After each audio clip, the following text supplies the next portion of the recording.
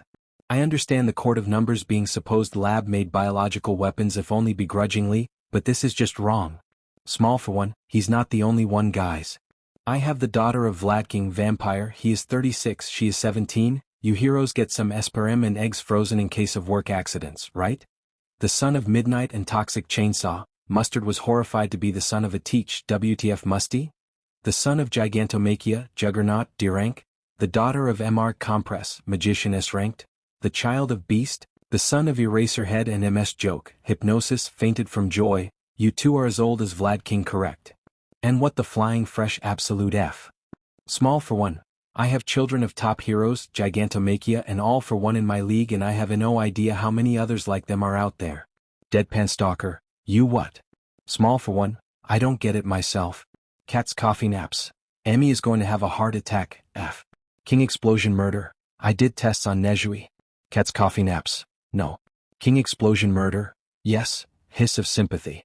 Cat's coffee naps, I'm going to kill Conqueror, slowly and painfully, with my two hands.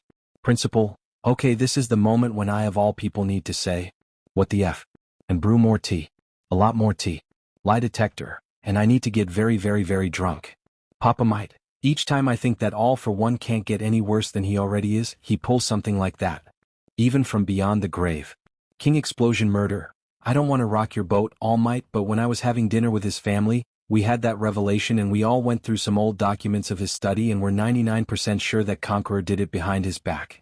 Small for one, he apparently considered it a waste of time that can be easily unmade when only someone notices that some powerful hero is a genetic descendant of an unrelated supervillain. Small for one, I have a half-sister and a full one and my idol is my dad. Small for one, what are the chances of this happening? Principal, that depends on the number of children born through that program. Principal, good news is that the number isn't large, most likely. The candidates need to be vetted with extreme attention to details in order to avoid discovery. In vitro treatment isn't that common. I don't think there are more than 60 such children. Principal, but we can expect most of them to have powerful Class 4-5 quirks. So most of them are either villains or heroes. Principal, Ad League's tendency to recruit brilliant young villains of appropriate age and you suddenly have an overrepresentation of atrocities children in their midst. Spying We'll have to step very carefully in this. Majority of them have probably become heroes or are striving towards this goal. Powerful quirk bearers tend to do that. If we come forward with this, we can ruin careers and lives of many people who do not deserve that. Principle, true. But we also need to dismantle those clinics before it produces more of such children. And find out who they are. King Explosion Murder, because we cannot be sure if Atrocity, Grands and the Apocalypse aren't going to try to pick them up. It sickens me, but they are like a buffet of powerful quirks to be harvested for his holification program. Or to be recruited, some false story, DNA test result, and you can drive a wedge between them and their families easily. Principle, indeed. Small for one. I'm sending at Principal and at Deadpan Stalker links to the webpage of the clinics in question. Find some alternative explanation for walking into it and starting to arrest people and check computers. Small for one. Might end up finding something about Grands and his location so we can raid and kill him too, hopefully. Apocrypha. You have my full support and I shall give you anything you need. And for Nicaraz is my kill, it's personal. Small for one. Manageable, my dear sister. Kathleen Bate, aka the #1 American pro hero, Star and Stripe, glared at the cloudy blue sky ahead of her as she rode on top of a fighter jet. She was a woman on a mission. And this mission was helping her master make sure his country is back to stability and peace. Also punch Conqueror straight upwards to the stratosphere, or downward straight to hell, whichever is more convenient, and disassemble his apocalypse. Then get 20 kids into rehabilitation for, what the hell, Kathleen really lived long to say things like this, huh? Overthrowing the goddamn, corrupt mind you, Japanese government. She was here professionally, and she sure as hell isn't here for a rematch against a certain white-haired mastermind whom fought her to a standstill on Island, and she definitely isn't salty that he beat her with a couple quirks and a trigger, and nothing more. But for now she must focus on getting to Japan, and meeting her mentor. So she will do just that. Hey brothers, I'm teleporting to All Might's apartment with new order. You guys land on the designated location, will ya? She asked through her earpiece. Just talked the custody thing with him already. One if her brothers snickered. She would have snapped something very unheroic but decided to ignore it for something better. Kathleen Bate will teleport to All Might's guest room. And just like that, she disappeared and reappeared in an American-style home's living room, with both an American flag and Japanese flag on two opposite walls, some posters of rock bands and... But she also saw All Might sitting with his supposed eugenics program-made son, both dressed like cowboys and watching an old Western movie. She blinked several times before staring blankly at the two who stared back. It was definitely an awkward situation. And she had no idea what to say or do. Hello miss, my name is Retsuyagi. It's an honor to meet you. The kid showed good manners by introducing himself and bowing with a sincere smile. Kathleen Bate decided that she will roll with the punches either way. And my name is Kathleen Bate, the #1 American pro hero, Star and Stripe.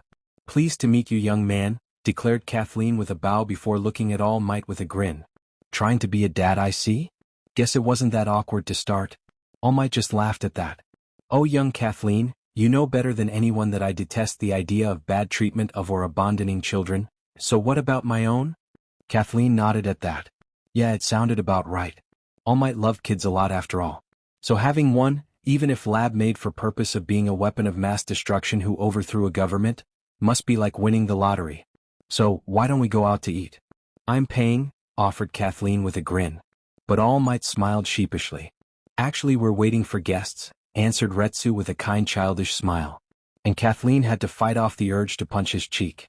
Why was he so goddamn adorable? But before she could ask who was coming, the doorbell rang, causing them to turn to its direction. I got it, declared Retsu, before flashing away at high speeds. He's fast, she said to All Might, who sighed loudly before looking at her with a complicated expression. He can fight me to a standstill, Kathleen. Her mentor dropped a bomb she wasn't ready for. The hell does Sailaporo Grand smoke? She ended up asking because holy shit, even she wasn't as strong as All Might. And that kid actually is. Toshi, you sent your kid to open the door? Kathleen turned to the voice to see the dragon heroine Ryukyu enter the living room while holding a kid that looked like her. She blinked at them before looking at All Might with a raised brow. Are you double-timing me, Toshi? Kathleen groaned loudly at that, with All Might sputtering something. She thinks he was funny that way, but the joke still sucked. Please, that joke became so old, she groaned just for Ryukyu and her, kinda, son to laugh together. I'm kidding, really. Let's just sit and watch the TV, then I'll cook us something, she offered, just for Retsu to let out a startled yelp. When they looked at him, he was looking at the TV screen in shock. When Kathleen looked at the TV, she saw that it was displaying news about an attack that wiped out an entire worldwide organization, with the title being Humorize Gets Annihilated in One Fell Swoop. They were also greeted by Rabbit. Kathy recognized her, cackling madly while the Atheon Humorize branch behind her exploded. "Wow, it's not even a Monday, so I can't tell if this is a bad happening thing or good," commented the younger Ryukyu, to which Retsu just sighed and changed the Chanel, bringing back the Old West movie. "They'll deal with this mess tomorrow. I think I have a crush." The talk about the whole eugenics program mess was just concluded. Aiko was sitting in the living room with her family, all of them talking about something or another. She decided that it was the time to bring up her personal issues. After all, it's apparently something common in the family, so they can help her with it. "I need your help with something, if you don't mind me asking you, father," she declared calmly. It seems that it was still enough to get everyone's attention. "Makes things easier." "Oh? What do you need, my dear?" "I assure you that I would help you with whatever you need," her father said confidently. "Well, if he is sure of it." "I think that I wasn't created correctly," she started, causing everyone to look at her in confusion.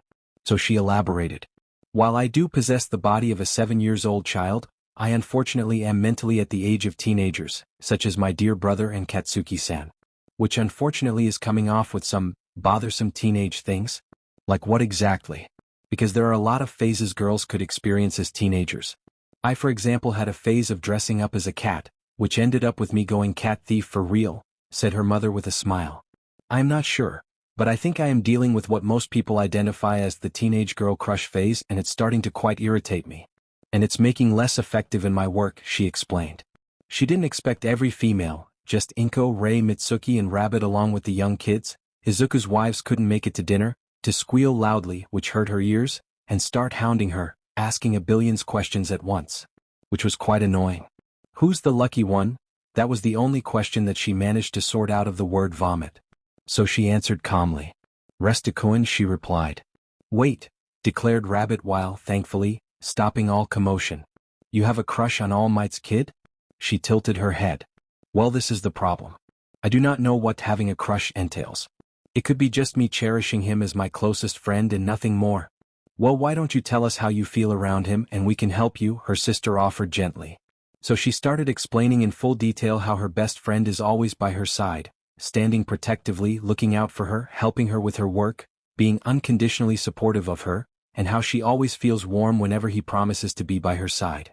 "Holy shit, you are absolutely in love, and I don't think I can blame you," Mitsuki-san declared with a whistle. "Because what in the hell? This kid is so sweet and pure it's almost unhealthy. For the watchers, I mean." "Ah, he sounds just so sweet," her mother said with a wide smile. "Even if you aren't interested in a relationship yet, which is understandable since you are too young to date, I think that you should express your appreciation of him." Aiko raised a brow at that. It sounded interesting. Show her appreciation by giving him a gift maybe? And her right-hand man deserved the best gift possible. But what were the options? How should I do that? By giving him a gift, she ended up asking. Her stepmother patted her head with a smile. That was kind of nice. That's a good idea. Maybe give him something he likes? Or make him some food he enjoys. The options are limitless here. Oh, you can gift him an apple pie. Apples are sweet and pies are great too, offered Eri with a smile. Aiko nodded. All right then. I shall show my appreciation to my crush. Starting by giving him a gift, she declared. On the corner of the room. Yesterday she took over a land and turned it to a kingdom. Today she is discussing childhood crushes. Kids really grow up fast, don't they? Mused Masaru as he watched the little self-proclaimed goddess being swarmed by other girls. Izuku and his father just groaned loudly. It sucks, doesn't it? Asked Katsuki with a sigh before giving the two white-haired masterminds a sympathetic look. On one hand, you feel like no one is good enough for her, on the other hand, the kid is nothing but supportive, kind and loving to her. And he isn't even trying to make any advances, he is just that pure. And you don't want to hurt her feelings by saying no. The two glared at him while Tuya wisely tuned out the conversation. I need to go destroy some unspecified desert to unwind, declared Izuku as he stood up and walked off. And I need to get really drunk. Raijin Shigaraki added with a groan. Katsuki just smirked, feeling amused. Later. You wanted to see me? Asked Paladin as he entered Aiko's bedroom, although it felt wrong in his opinion. Yes, I wanted to see you, confirmed the young goddess with a nod, as she was sitting on the bed in a Seiza position. In her pajamas with her hair down. Oh, he said in confusion, then when she motioned for him to come closer, he obeyed. What did you need? I will do anything you ask. Aiko nodded approvingly. Excellent, Retsuko-kun. Now I want you to come and sleep with me. He blinked several times. As you heard, I am OT feeling well these days, and you are nothing but emotionally supportive. So I want you to sleep with me, she explained. I need good sleep to be good at work. Aiko decided that his red face is adorable. When he made no mice, she sighed and pulled him to the very big and comfy bed. Then she laid him in the middle comfortably before hugging him. You are very dear to me, Retsuko-kun, and I care about you a lot. Thank you for your support and friendship. I appreciate your support, she added, because she was trying to express her gratitude to him. He stammered something, so she nodded and then rested her head on his chest. She slept very well that night, surprisingly enough. Maybe she should make it a habit. The UA/Shadow Empire/Ascending Path secret chat room. Rabbit, SSS ranked, had entered the group chat. Rabbit had joined the group chat under the default nickname AFO3. FO3, hey. Small for one, my dear sister, laughing face. King Explosion Murder, hey winky face. Teen Might, hi. Cat's coffee naps, oh great. The kid that uses so many explosives that Bakugo looks tame in comparison is here. My migraines had increased. Apocrypha, you are being unnecessarily rude. Baby Might, I'll punch him if you want me to, my lady. Apocrypha, no but thank you, Retsuko-kun. Baby Might, smiley face. Deadpan Stalker, I welcome you to our group chat, young Usagi. FO3. FO3, this is certainly very awkward. I technically ran away from you trying to help me. Dynamite Simp, so I heard. Mindscape, I am supremely impressed by your planning skills, your execution capabilities and escape artist creativity. Truly an honor to meet you. Deadpan Stalker, it's alright. It was my fault for underestimating how anxious and betrayed you were. I should have come in person with a contract. And enough evidence to prove that I am not making fun of you or trying to hurt you. Like everyone else. FO3, guess we both screwed up then. Teen Might, yes. Principal, I am still willing to take your application if you are interested in heroics. We can solve things after the war. Fake IDs are a wonderful thing after all. FO3, tempting. But no thanks. FO3, being a villain is fun.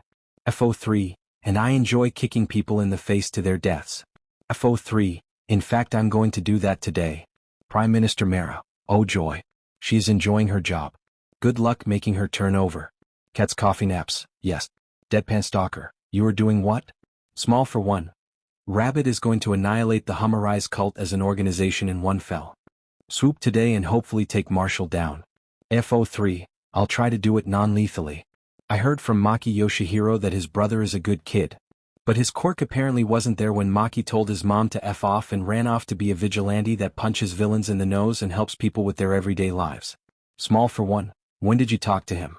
King Explosion Murder, she texted me, I sent her his IP address. Now I see why you wanted to talk to him. King Explosion Murder, he's a pretty chill guy actually. And very cool. He and Vines will get married by graduation, mark my words. Mindscape, I know. Dynamite Simp, it's painfully obvious. Small for one. Sounds adorable. King Explosion Murder, and way too pure. Apparently Maki, he hates his family name, used to be a crawler/knuckle duster mixture type of vigilante. He helps people with normal stuff and is an absolute cinnamon roll. But when bad guys show up around him, he punched them so hard that Muscular would wince in sympathy. Small for one, oh. FO3, oh. Apocrypha, amused. King Explosion Murder, I know. He doesn't strike me as a violent guy. But it's probably his quirk. Small for one, what's his quirk? King Explosion Murder? Mindscape. Dynamite Simp. Teen Might. Principal. Deadpan Stalker. Cat's coffee naps, sigh. Prime Minister Mara, sigh. King Explosion Murder, it's righteous fury. And it's class 5 quirk. An extremely potent all-around amplification of strength, durability and speed that gives him power proportional to his perception of moral superiority he has over his enemy or in current situation in general. Small for one, so to some, and I hate to say, the ideal heroic quirk. Teen Might, kinda? At least he can't use it for villainy, unless he fights idiots like Thunderbolt and commission lackeys that hurt innocent people. So that's a plus. King Explosion Murder.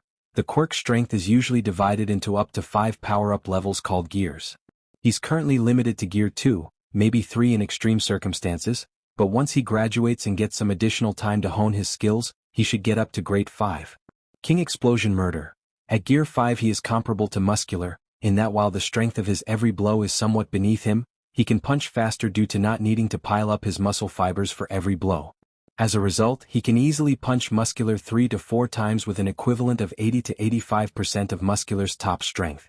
Small for one, so to sum up, he can go in the same league as people like at Teen Might and at Papa Might, and he is a super nice guy. Good for you, UA. Principal, thank you. Cat's coffee naps. Just happy that Knuckle Duster didn't grab him first. But instead Bakugo somehow met him on some internet forum and got him to sign up. King Explosion Murder. He always wanted to be a hero, but his connection to a supervillain made his journey almost impossible. But I talked him into trying out. Deadpan Stalker, and you did a very good job with him and Maida-san. You got us a fully licensed doctor. Recovery Girl started jumping up and down from sheer joy. Good job, on our side with an interesting healing quirk. Small for one. What's her quirk? Smiley face. Teen Might, seriously? FO3, I want to know that myself. Smiley face. King Explosion Murder, Healing Smoke Class 5 quirk. Her quirk is one that tends to be classified as a simple mutation, although technically speaking it's most likely a transformative one. Her hair, when ignited, generates room-temperatured flame and a lot of mostly transparent smoke that also appears to eat through her hair at an extremely slow pace. King Explosion Murder. When inhaled, that smoke strengthens the immunoresponse and amplifies the human body's ability to heal by a very large degree.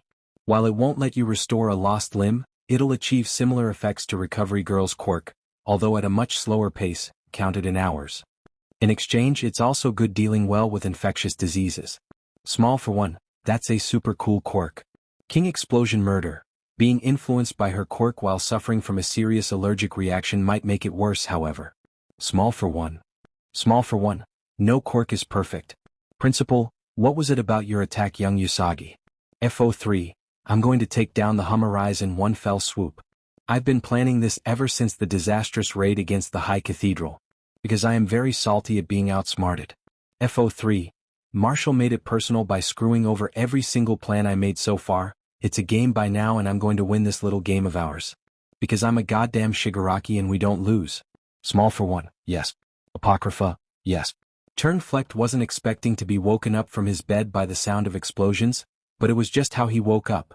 It was supposed to be a normal sunny day of planning how to end the Society of Superpowers, with nothing stressful happening, but unfortunately that wasn't the case. Flecht quickly ran to his command center, just to see something that made him realize that today might be the nastiest one he will ever have, and possibly the last. What is happening right now? Young man, I need an explanation right this instant, commanded Flecht sternly. Calculator was standing in the middle of the large command post, his face emotionless and his eyes snapping between the many screens, with him reading hundreds of thousands of texts in the same time. An all-out, full-scale attack on every single branch of the Hummer all over the world.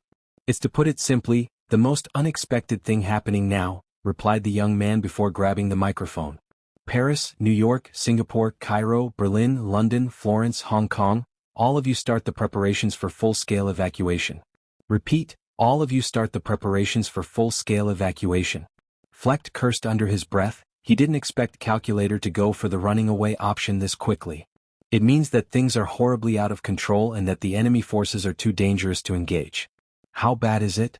Flecht ended up asking after few seconds from watching multiple monitors, and he couldn't fully understand anything since everything is going at hyperspeeds for people with computer-like brains, and feeling like an absolute idiot. Extremely bad, replied Calculator calmly. His eyes snapping between the many screens with him typing on the keyboard. He was sending instructions to every single base to narrow down the losses as much as possible. But he looked like he was struggling. A lot. Flecht cursed quietly as he realized that this very moment, the computer is being overwhelmed by the sheer number of programs running at the same time. It's their plan, isn't it? To make sure that Calculator is too busy to make perfect plans for each fight, because he barely has time to think and too many things to consider in the same time. Every single branch of our organization in every single country we infiltrated is being attacked by the League of Villains and Court of Numbers, followed by their own forces, on the form of the Annihilation Army and Ascending Path Fantasy Warriors and Sorcerers. It's to put it simply way too one-sided, explained Calculator. Flecht wasn't happy by those news. And unfortunately it seems that our own base is being attacked by Arch-Arsonist Dabi and Ice Queen Hypothermia together. As Calculator added that, he pointed to one of the many screens with his finger. Flecht followed his finger and was greeted by the sight of a white-haired couple, one of them, Dabi, covered in blue fires while the other one, Hypothermia, was in ice armor. Both of them leading the charge and butchering his men left and right without any chance of fighting back. Dabi was roasting through the soldiers, before Hypothermia would impale them with ice spikes. Any chance of dealing with them? Asked Flecht with a scowl on his face. This wasn't ideal for them. And if not, I suggest we empty the place right now. Because staying here sounds like a waste of time if the battle is a losing one. And he means it, he won't waste his time on the fight if it's a losing one. He might lose almost everything, but it's alright as long as he lives to try again tomorrow. What about Barrows, Leviathan, the Serpenters and Citero? Asked Flecht with a frown. Why aren't they attacking Dabi and Hypothermia? They should have been at their tail by now. They are unfortunately busy with their own set of opponents. Court of Numbers members. And unfortunately the fight is much closer than you would like, sir, replied Calculator. He pointed at few screens to which Flecht looked at. And things weren't good. Barrows was engaged in combat with Brass Knuckle, who looked like a small knuckle duster but with some strong acceleration quirk. Unfortunately for Barrows, the kid was more than just speed. He was combat capable too. She was dodging him with the skin of her teeth by keeping distance, but she was apparently running out of ammo. Something Brass Knuckle doesn't seem to be suffering from. Unfortunately she will be apprehended very soon and they can't help her. Leviathan was fighting with a small kid that has short brown hair and yellow cat-like eyes, who had a pair of guns in his hands, dressed in dark clothing and a black trench coat. The kid was freakishly fast and extremely agile. He was also very hard to nail down, as the giant constructs of water that Leviathan was launching at the kid couldn't even graze the little boy, who moved around like a small cat. A cat with a gun. A gun he was unervingly good at using, and now the gun became a small, in his size somehow, rocket launcher. The kid shot the launcher. Ouch, that's a nasty kaboom. But Leviathan survived the explosion. And now he summoned a giant construct of himself made of flames. But the kid summoned what looked like a good damn dry ice launcher that he was using to cut off the flames. The launcher swapped to a machine gun. Hey Calculator, what is the quirk of Black Cat again? That one wasn't mentioned in the reports I managed to obtain about the Court of Numbers members? Asked Flecht in confusion. Apparently some form of weapon summoning quirk. It allows him to summon weapons from thin air. But not enough information to tell how it works exactly. From my own observation it seems to drain stamina, but not that much stamina from either good control or the kid being very well modified, hypothesized Calculator. But either way it seems to let him summon weapons, but once he could understand how they function piece by piece. Knowing his mother, they must have very similar if not identical quirks, as Razor never left behind a crime weapon and us always armed despite not having anywhere to hide her firearms. So this is the Razor's very secret quirk then. It was the second greatest mystery in Japan after the true numbers of the UA budget. A question that could never be answered. The third greatest mystery was Best Jeanist Chin, but that one was also impossible to answer. Many people tried over the years. Heroes, villains and civilians. They all tried, but nobody managed to take down that damn collar. Unfortunately. Flecht heard that Endeavor before his demise together with Thunderbolt had both threw large bounties on the villain net for a picture of Best Jeanist's face. But it was called back now since they were both dead. Back on track. Flecht turned to see both Serpenters fighting against Ranger, the son of Mightless, who honestly was absolutely the exact copy of his mother. But with the addition of riding on what looked like a large skateboard with a dragon herd instead of a disc. And his choice of weapons was an immense number of blades that he was moving around. The twins were trying their best, but the kid would just pop up an energy wall whenever one of their attacks got within his range. It was a one-sided fight. And looks like the kid was taking his time just for fun. Citero was kicked in the face by Pop Jump. The kid was humping in the air with blue energy coming off her feet and rippling circles in the air like it was water being hit by pebbles. So I take it that it's time for evacuation? Asked Flecht with a sigh. But he was surprised to see Calculator shake his head in denial. Unfortunately it's not an option. The enemy forces are storming from everywhere all at once, and Rabbit and Orkarma are leading this perfectly. How they coordinating all this is a mystery to me, but I am trying to see what I can do with all those simultaneous attacks. Our own base is surrounded from all directions, warping quirks are obsolete, and Overhaul the little girl is changing the halls and roads to confuse our men. And the Annihilation Army are storming all entrances and exits, even the secret ones. How they manage to find them is beyond me. Calculator turned to him. His face twitched before going back to normal. Was he getting frustrated? Overheating maybe? Systems crashing? I say that we must try to use the only exit they didn't find yet, then go out into the deep tunnel. Fleck turned into the monitors before sighing loudly. He then turned to Mastermind and shook his head. He doesn't want to do it. He really doesn't. It wasn't his style, and that particular guy is his worst enemy. But enemy of my enemy is my friend.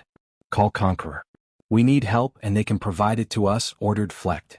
He really doesn't want to ask for that man's help. But beggars can't be choosers. And he was in that very situation. Tell him that we offer all our money and funds in exchange of evacuation. The lieutenants are a good bonus, but the two of us are the highest priority. It gonna be nasty and he'll probably be forever in debt to Conqueror, but that was tomorrow's problem. Today, survival is what matters the most. Understood, sir, spoke Calculator. His face twitched before going back to normal. I shall do as you ordered, another twitch. I'll try to negotiate the best deal for us. Fleck nodded his head. 5 minutes later, the Hummerized Atheon base started getting filled with Jillians and Ajuchas. With a considerable number of some of the nastiest B-ranked villains out there. Conqueror wasn't expecting to get a phone call by Calculator asking him for help to get him and Fleck to turn out of a troublesome situation. With said troublesome situation being Rabbit, the child of All for One. What a hilarious twist, being hot on their tails. Literally, she stormed the place right now with Stain and Razor. She was cutting through the resistance like a hot knife through butter. Conqueror spent 10 seconds thinking it over before sighing fondly. Getting Calculator working for him 24/7 sounded like a good deal for him, and too good to pass up. He grabbed his phone and called the two doctors. Viper, for Nicholas, would you two be so kind to send in your creations to Atheon? Fleck Turn is having a bad day, and I would like to put my hands on Calculator. Fleck is about to get an accident unfortunately, declared Conqueror with a chuckle. He didn't get along with Fleck. He wants to turn the world into his own property with quirks no longer being a thing. Just chaos energy with him. As the strongest, but Fleck wants his opposite or whatever reason. You want me to send in Entropy? She is very battle-hungry, offered Nicholas with a smirk. He just wants to F with Fleck with kicks, doesn't he? A man of culture it seems. Are you dumb? That beach will kill everything and everyone with her quirk just for kicks, then with some variant of oopsie. I got too excited, bullshit, scoffed Viper. Ah yes. Her personal grudge with Entropy. Probably because the kid was a spoiled brat that only listened to him. That crazy little girl of yours is insane, Conqueror, and you know it. You are putting her on a tight leash, but I still don't want her unleashed on the world unless absolutely necessary. He hates when she is right, and she was right now.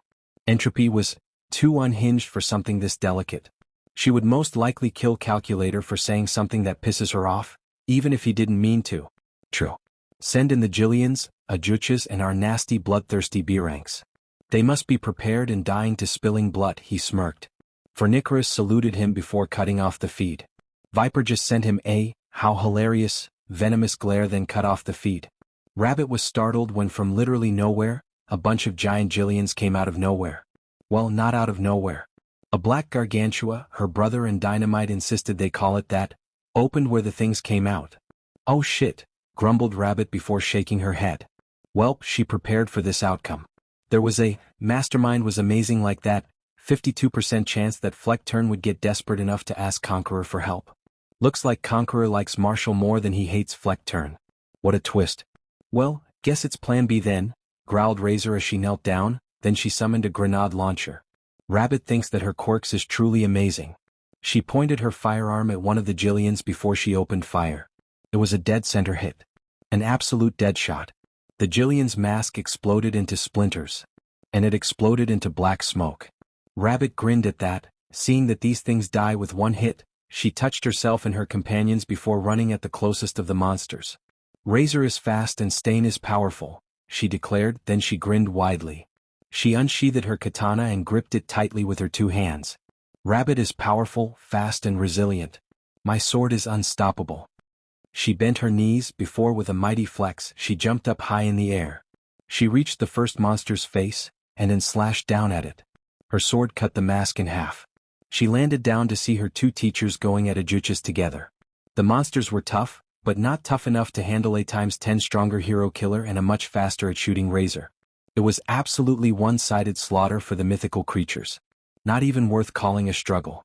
Her two teachers were sweeping the floor in more than one way with the things while she dealt with the big, dumb, slow and kinda weak guys. 5 minutes later, she was fighting through the corridors to reach the command post and put a bullet between Fleck Turn's eyes. And she was very excited for it. As they started running through, they were joined in by hypnosis just as planned for. This is going to be fun. It wasn't going to be fun. Hey kid, any idea where to go to find Turn Flecked? Asked a red-haired guy as they passed by him. He slashed at them, they jumped back but that didn't stop him from pushing them down with his aura's pressure. Despite that, his face looked genuinely confused. Rabbit was too. This place was like a maze honestly. Not really. Unfortunately for me, Overhaul kind tired the place into a much better maze than I hoped. It was supposed to trap you, but I'm trapped, replied Rabbit as she slowly stood up. The redhead scowled. Great, well F that. I'll just keep flashing around until I find the idiot and the kid. But first, boom, clang. Rabbit would have tired around and blocked, but Stain was faster, quickly blocking the hit and kicking the redhead in the chest, sending him flying backwards. The redhead stopped before smirking. Meanwhile, Rabbit was busy staring at Stein with surprise and awe on her face. Razor and Hypnosis were having similar expressions too. You wonder why the surprise? Ha, awakened your own chaos energy by just feeling mine? Kinda impressive you old man, grinned the guy before unsheathing his sword and pointing at Stain. How about this? You stay and fight me man to man and I won't bother you friends. Sounds good? Rabbit thought of shooting him, but Stain unsheathed his blade and nodded. If you have the honor to keep your word, then I shall accept your challenge. Go on young lady, you can handle Flecked. I'll keep this kid away from you. Fwash. Boom. Before Rabbit could say anything, both of the swordsmen flashed at each other, Stein with the sound of wind while the redhead with a booming sound. Then their swords met. Rabbit shook her head and took off with Hypnosis and Razor. This is gonna be harder than anticipated it seems. Ha, awakened your own chaos energy by just feeling mine? Kinda impressive you old man, grinned the redhead villain before unsheathing his sword and pointing at Stain. How about this, fellow swordsman? You stay and fight me in a fair and honorable one-on-one duel, man to man without any cheap tricks, and I won't bother you friends or blast them from the back. Sounds good to you? Stain immediately unsheathed his blade and nodded his head before taking a stance. If you have the honor to keep your word, then I shall accept your challenge. Go on young lady, you can handle Flecked for sure. I'll keep this kid away from you. Be careful. Fwash. Boom. Before Rabbit could say anything, both of the swordsmen flashed at each other, Stain with the sound of wind while the other villain flashed with a booming sound. Clang. Then their swords met, letting out a loud shrieking sound and sparks. Rabbit shook her head and took off with Hypnosis and Razor. This is gonna be harder than anticipated it seems. But they aren't going to fail. It's not an option. Fleck Turn will die and Calculator will be captured. That's non-negotiable. But as they took off, Stain started trading blows with his opponent, who despite his young age seemed to know how to wield a sword quite well. His own skill at swordplay is almost comparable to Stain despite being significantly younger. He was like, what? The same age as the leader? Maybe as old as Reaper? Point is, too young to be this experienced. How did you end up working for a scumbag like Conqueror, child? Asked Stein with a frown as he ducked under a horizontal swing then counterattacked, to which the kid blocked. You seem to have personal honor and you're very strong. If you come with me, I'm sure the Emperor would forgive your work for Conqueror. And I know some people who would be interested in fighting you. His offer got the kid to laugh but not in a mocking way. Wistful. Longing? Wish I could do that, old geezer. But you see, me and two others of the Espada ain't real fans of that prick. Or the freak Doc. I was kidnapped by him, experimented on, given a sword holding my quirk and told to fight in their name. Name's Ryu by the way. Works quite well actually as a villain name, explained Ryu with a sigh, dodging Stain's attacks. Last time I fight in Masquerada. I showed genuine love for fighting, and to idiot scientists it must mean villain material. Jackass pink-haired glasses wearing? Stain felt disgusted by that. Before he managed to fully remember that atrocity Conqueror / whatever else was. So they have control over you? Asked Stain as he flashed behind the kid, trying to nick him with his knife but the kid slapped the hand away surprising Stain. Something like that. A bomb in my chest. I can't remove it. But once I manage to do it I'm going to fight these idiots for trying to use me. Mark my words old man, I'm nobody's beach. Ryu declared as he pointed his hand, then shot a red blast at Stain. Fwash. Kaboom. Boom. Stain managed to dodge the attack, but the kid managed to appear by his left side, with his sword raised for an attack. Stain couldn't block, so he opted to dodge, but even then he was cut on the shoulder. Not bad, old man. Maybe if you get your own Zanpakuto you could fight me at full power. But I guess for now I'll stick to base form, mused loudly, gaining an interested look from Stain. And how do you create those Zanpakuto that you speak of? Asked Stain as he shifted his stance in caution. Ryu shrugged. From what I know, you grab some scrap metal, mix the metal with your own blood and then channel your chaos energy into the mix. Then go on and forge a sword. But you could just cover a sword with blood and fill it with your energy? Clang. You said you were an Espada? What number are you? I heard that there was 10 of you, asked Stain, intrigued as the two traded blows. And I also heard that you are extremely powerful too. Ryu just laughed. I am number 9, unfortunately. The beach that led the attack on Tartarus is number 1. So tell your people to be careful because that beach is crazy as F. Clang. Stain was pushed back by a heavy blow from Ryu, who rushed after him quickly, about to blast him. Stain kicked him in the face, using the 1 second the move bought him to flash away. This is gonna be a tough fight. But Stain will enjoy every second of it. And looks like his opponent is in the same boat. Bang, bang, bang, bang, thud. Aim! Yelled Leviathan in agony as he was shot in the knees and shoulders. 1 bullet for each part. Then, his massive body fell on the ground, the fire construct he was controlling dispersing into thin air. Well, that was surprisingly easy, noted Black Cat while tilting his head to the side in boredom. You ain't really all that, old geezer. Could have finished you off with a headshot, but I thought it would be better to let you be arrested instead. Trying to make the court of numbers look less mass murderers and shit. I couldn't care less though, but Apocrypha does care, so I do as she says. He really wasn't all that interested in fighting. He didn't even have anything against the Hummerais. Then again, he had nothing against everything. He wasn't all that interested in fighting. But to be honest, he wasn't that interested in anything really.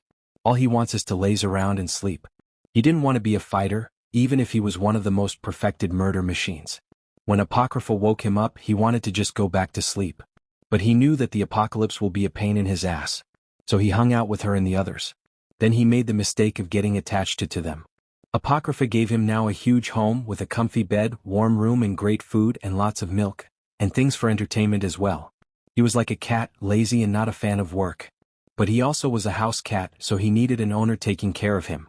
And as stated, Apocrypha was doing great job at that. She great, the best even. So in exchange for living comfortably and lazily, he just gets up every once in a while and does shit like this for her?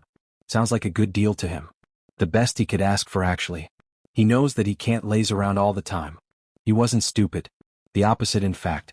He was extremely smart, perceptive and cunning for not only a child his age, but also a person in general. He just found it way too much unnecessary effort to do anything with his skills other than whatever his owner Apocrypha tells him. He sighed and went to handcuff the big villain that looked like someone got drunk, then grabbed in paper, and quickly proceeded to cross Bane and Joker from Batman, by result making this guy. He pulled the handcuffs from his pouch and reached out with his hands, but he then jumped back quickly as a bunch of monsters burst out of walls, and shot blasts of red energy from their mouths at him. Black wasn't slow though, unfortunately for them, as he easily dodged everything they threw at him with minimal effort. Then held up his hand and summoned his favorite weapon with Weapon Master. Black Cat. Quirk. Weapon Master, Class V. A potent weapon summoning / creation quirk that allows the user to summon any weapon from thin air at the cost of draining stamina from the user. The weapons summoned are proportional to the person's understanding of their function, so the bearer can't summon a weapon if he doesn't know the components of the weapon and how it's designed. A 6-shot double-action revolver with gold engraving on its grip and barrel, with the frame having a triangular attachment that bears the kanji for black, on the right side and cat, on the left one quickly appeared in his hand. It possesses a rapid-fire trigger for quick shooting, which worked well with his style of fighting that depended on speed and precision. His mother had an identical quirk, although she had, probably, less stamina than him, making him more capable at summoning heavier weapons than her. But he sticks to light weapons though, mostly because he wasn't a fan of carrying heavy stuff. And because it would slow him down, which is counterproductive for someone who depends on his natural speed. Railgun shots. He quickly aimed and fired, static crackling around the barrel of the gun as bullets shot forward, blasting into the Ajuchas. That's their name, right? He didn't really listen all that well to the report, with blue beams of energy around them and then exploded. It wasn't something in his gun. Apocrypha awakened his own chaos energy, boss insisted on it, saying they must be as strong as possible. He didn't mind though because it was sick, and he trained with it. Energy which he was channeling into the gun and bullets, making the gun fire faster, and the bullets do far more damage. He didn't need it before since his previous opponent was already weak to normal bullets, but he heard that those things had one tough skin to pierce, so he must step up his game if he wants to beat them. As expected, his weapons did quite the damage to the freaks, the bullets piercing their skin instantly and causing them to howl in pain. The explosions was I start kill too. The other monsters roared loudly in outrage, then charged at him, and he could only groan at his nap being delayed so much. What? As he started fighting off the monsters, one of the doors was kicked open, where some villains came in, looking at him with murderous delight. "Oh, looky here. A kid to kill, and he looks like he could actually fight back for a change," cackled one of the villains, with the others looking as unhinged as he is. "Great. I will enjoy making you scream. I didn't get to have fun for too long in that shithole. Are those Tartarus escapees? They must be only Biranks, so he could handle them just fine and with quite ease. Nasty Biranks, but still weak ones nonetheless." Well, deadpan black as he shot the guy who spoke up right between the eyes. It landed perfectly, causing his head to explode. His friends were startled, but Black wasn't in the mood to play around. "Looks like my nap will have to wait." Shame really. But it means that he'll just sleep more. Which was a huge plus in his book. Especially with a hot glass of milk. Something Apocrypha always gives him after a good job as a treat. He got attached to her, didn't he? Well, he was a house cat, so it was to be expected. So he must give her a reason to be pleased with him even more. Things weren't going according to plan at all. Apparently Rabbit was still fighting through their forces quickly. They managed to split her off Razor, but that barely mattered to her as she somehow regrouped with her supposed Rabbit squad. An S-rank thief that was apparently some Mr. Compress fangirl, the costume sold her out. A younger, what a horrifying thought, Gigantomachia, a girl with toxic breath and both a wolf girl and hypnosis, not part of her self-proclaimed squad, just following, as well. Fleck Turn and Calculator managed to meet up with a team of the Apocalypse soldiers, who was escorting them through the only emergency exit that wasn't attacked by a huge legion of twice clones. The soldiers were surrounding them in a diamond formation. Calculator was by his side, walking, but Fleck noticed his face twitching every few minutes. Was his quirk running out? It's understandable. He was pushed into overdrive by the triple S-ranked girl. And apparently it didn't, that he was in a very stressful situation. But then everyone stopped. "What is happening here?" asked Fleck Turn as his convoy stopped. He finally got to cover some distance from the command post, but unfortunately the soldiers just stopped their advance for some reason. The leader turned to them, then he unsheathed his sword, then pointed it at Fleck. He was apparently about to attack him, but it won't work with his quirk. He knows that for sure nothing can touch him. His cursed quirk made sure of it. And it made his life an absolute hell. Quirks were a disease and they must be eradicated. Plain and simple. As the soldiers were about to attack him, the wall exploded, with none other than Rabbit bursting through the hole she kicked in the wall. Hypnosis, Magician, Toxicity, Howler and Juggernaut were right behind her. Fleck Turn was momentarily startled by their sudden arrival. He could only wonder one thing. How did they find them? It's a huge place. And how did they find this secret tunnel? Only he knew about it. The kids charged straight at him, about to attack him. That confused Fleck, as he knew that Rabbit was an excellent tactician. Why attack him? They know they can't harm him, don't they? Just then, Hypnosis sent a glare towards him, and he felt his quirk leave him. And then he felt nothing anymore as a bullet hit him between the eyes from Rabbit's revolver.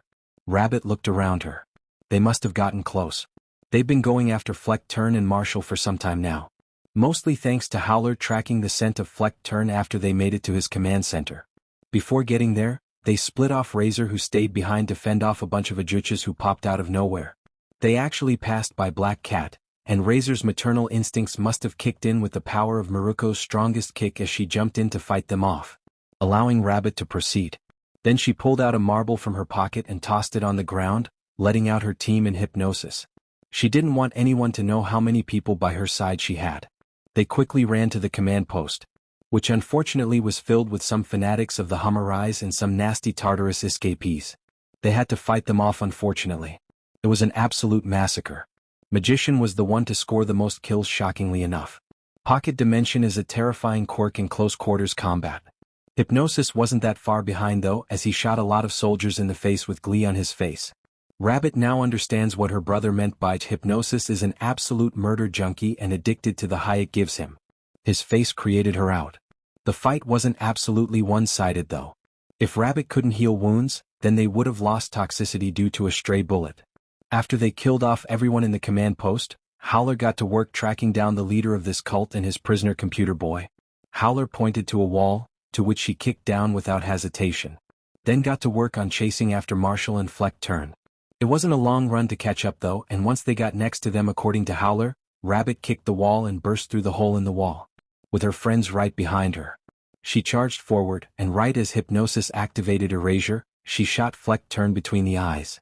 It was a perfect bullseye. Something she will take pride in for decades to come. Rabbit quickly charged at the boy that must be Marshall and went for a quick knockout move, but to her great surprise, he was fast enough to dodge her neck chop and slash at her with his combat knife. She unsheathed her sword and swung at him, while noting how he looked. Messy locks of brown hair, brown eyes that had some purple glow to it, and fair skin. He was dressed in a white t-shirt and black shorts. He was fast, extremely so, and light on his feet too as he danced around her attacks and countered perfectly. Way too perfectly. Good at blade handling too? Was this his quirk at play, quickly analyzing then calculating and predicting her movements? So that way he can block, dodge and counterattack? It was definitely a pain in the ass. His reflexes were excellent, and he wasn't afraid of grabbing nearby soldiers as meat shields too. She had to make herself stab-proof or else he would have slit her throat. From a distance, Hypnosis shot his gun, but Marshall quickly grabbed his own revolver and shot, and somehow, holy F, that was super cool, his bullet clashed with Hypnosis's, who was then shot on the shoulder by Marshall. Magician was almost nailed on the head, but she quickly grabbed a nearby soldier as a meat shield, saving herself from a headshot, and probably saving all of Japan from being marbled as a result of Mr. Compress scoring so many quirk awakenings from sheer rage. Hypnosis shot again, but it was the same result, the two bullets clashing midair. Rabbit felt her jaw drop at that spectacle, but it was quickly closed as Marshall kneed her in the face with surprising force. It sent her stumbling back for just a second, but it was enough for Marshall to quickly throw a flashbang and smoke bomb in the same time. With the distraction, he ran off, leaving them to deal with the Apocalypse soldiers. But not before Hypnosis shot him a glare with Erasure active. Rabbit saw him stumble for a second, before he started running frantically instead of calmly. Wait, frantically? And did she hear him scream? "Omake, what's a dad?" The students of first years of the hero course were just done with their training sessions, so they went to the dorms. They showered and changed off their hero costumes before going down to the common room to hang out together. The result was a very slow evening as everyone were watching TV together. Rina was with them, which was giving everyone an almost unhealthy level of fluff overload as she was sitting. Shoto looked like he went to heaven at the moment, on Shoto's lap, with said teen looking content with life right now. Everyone else were feeling quite jealous of him though, as any of them would do anything to have that adorable sunshine with them. Especially as she was holding an adorable plushie of Katsuki in his hero costume, who was today on some mission with Edshot and Hawks. They were watching TV together, some cartoon that Rina-chan picked up, and they tagged along. Can I ask a question?" asked Rina shyly, poking her index fingers together with a smile. "Too precious. This is too precious, damn it." "Of course, sweetie. You can ask whatever you want," answered Ochako with a wide smile on her face. Ochako Uraraka loves Rina and would fight Conqueror in a one-on-one if necessary. But it was just a question, so no big deal. Everyone else were having similar thoughts. Maybe she wasn't with them for more than almost a month and a half, but they got attached quite fast. And the little girl was an absolute cinnamon roll. They would murder for her, no questions asked. If anyone even thought of harming her, they'll grab the torches and sides, then go for a witch hunt. A very brutal witch hunt. Very brutal. "What's a dad?" asked Rina with innocent curiosity as she pointed to the TV to a little girl calling her father dad. Everyone blinked in surprise at such a simple, yet surprisingly hard to explain question. They could say father, but Rina doesn't have very good memories about someone calling himself her father. "A dad is someone who takes care of you." Surprisingly enough, it was Saya who spoke up, with a much softer tone and expression than usual. Then again, even Shoyuta Aizawa can't resist her or Aaron's cuteness overload. "Someone who takes care of me?" repeated Rina with a tilt of her head, looking confused. Saya nodded her head in confirmation. "Yes, kiddo, someone who takes care of you, someone who protects you. Someone who watches over you, someone who always makes you feel safe, who helps you when in trouble and feeds you when hungry. Someone who helps you whenever you are in trouble and puts you to bed. Someone who always tries to keep you happy and works his hardest for your own good. That's what a dad means. At least in theory." Everyone found themselves staring blankly at Saya, not expecting her to give such good, thorough, wholesome and child-censored explanation to Rina. But they were grateful that she saved their asses. If they messed it up and caused Rina to cry, it'll be quite nasty. Well, they could most likely survive Lemillion's wrath, but Katsuki will hunt them down to the end of the earth in bloody revenge. Oh. Rina blinked before looking around. Does that mean Mr. Katsuki is our dad? The question was innocent. But it didn't stop everyone from choking on their own spit at the question. With some people wondering what in the actual hell made her think he was their dad. Yes, he was absolutely hers and nobody could question it. But theirs? Oh. How did you come to that conclusion? Asked Mina with smile. Well, Mr. Katsuki helps all of you like me, cooks for you like me, helps you when you are hurt or are in trouble like me, helps you train like me, gives encouragement to everyone like me, and is willing to protect all of you like me, explained Rina. In a sense, she wasn't wrong? Well, we are almost the same age as him, Rina-chan. So he is only our brother, but for you he is a dad. Understood? So you can call him that if you want, explained Momo with a smile as she patted Rina's head. Rina blinked before nodding with a big smile that may or may not have been way too bright for some people. Next day. Okay brat, I'm going now for a training session with Lemillion. Did you finish your homework? Asked Katsuki as he knelt down to Rina's level. Rina nodded her head with a big smile. I did. Miss Fuyumi said that I'm quick at learning. Katsuki smiled. Good, ask anyone to get you your treats and they will. It's in the fridge. I'll be back later before dinner, so behave well, got it? He ruffled her hair, causing her to giggle. Everyone just watched while trying not to tease him for his absolute attachment to the dorm's resident angel. He turned around and started walking off. Rina nodded at him as he reached the door and called out loudly. I'll behave very well. Bye-bye, Dad. She waved at him with a wide smile on her face. Katsuki just stumbled forward, falling down the stairs, startled by the D word coming out of nowhere. Which prompted everyone to start laughing their asses off, and Rina to look around her in confusion at why her dad fell off the entrance stairs and why everyone were laughing like this. Did she do something wrong? Thank you for joining us on this incredible journey through What If Deku Became the Villain Emperor. I hope you found it as intriguing and thought-provoking as we did. A big shout out to DekuVerse for crafting such a compelling story. Don't forget to check out their profile on Archive of Our Own for more amazing works. The link is in the description below. If you liked this video, please give it a thumbs up, share it with your friends, and don't forget to subscribe to What If Deku 2.0 for more fascinating explorations into the world of fanfiction and fantasy. Your support helps us create more content like this, and we're always excited to hear your thoughts and suggestions in the comments section. See you guys in the next video.